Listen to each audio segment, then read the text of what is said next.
AMH testing వల్ల మనకి ఏం తెలుస్తుంది అండ్ దాని నెక్స్ట్ యాక్షన్ ఏంటి. So first we will know AMH వల్ల మనకి ఏం తెలుస్తుంది. AMH is a test for ovarian reserve.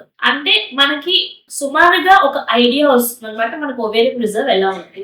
ఇది ఇంకా సింపుల్ భాషలో చెప్పాలి అంటే ఇప్పుడు నేను చెప్పినట్టు ప్రతిసారి పీరియడ్ సెకండ్ డే మనకి కొన్ని ఫాలికల్స్ సెలెక్ట్ అవుతాయి.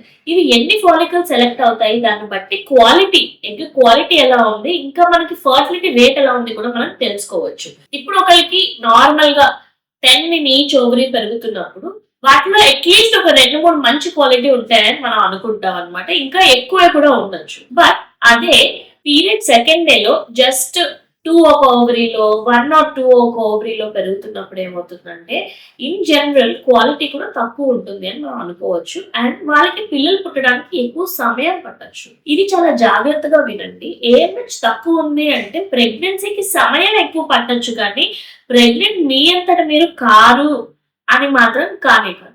దాని ప్రకారంగా మనము ప్లాన్ చేసుకోవచ్చు. ఇప్పుడు మీరు వెయిట్ చేయాలనుకున్నా ఎంతకాలం మనం వెయిట్ చేయొచ్చు ఒక ఐడియా రావడం కోసము ఈ టెస్ట్ మనము చేస్తాం. ఇన్ జనరల్ క్వాలిటీ ఎలా ఉంది అండ్ నంబర్స్ ఎలా ఉన్నాయి అనేది period second day scan and AMH కలిపి మీ ఫర్టిలిటీ డాక్టర్స్ మీకు ఒక ఐడియా ఇవ్వగలరు. దీనికోసం మనం ఏఎంహెచ్ టెస్ట్ చేస్తాం. మీకు ఎలాంటి క్వశ్చన్స్ ఉన్నా మీరు మా డిఎంస్ లో కానీ పర్సనల్ మెసేజెస్ లో కానీ ఈ వీడియోస్ కింద కమెంట్స్ లో కానీ పెట్టచ్చు. ఎవ్రీ సాటర్డే రెలవెంట్ అయిన ఈ ఫర్టిలిటీకి సంబంధించినవి, గైనకాలజీ, విమెన్స్ హెల్త్ కి సంబంధించిన క్వశ్చన్స్ కి మేము ఆన్సర్ ఇస్తాం. Helping you is what we are there for. Thank you.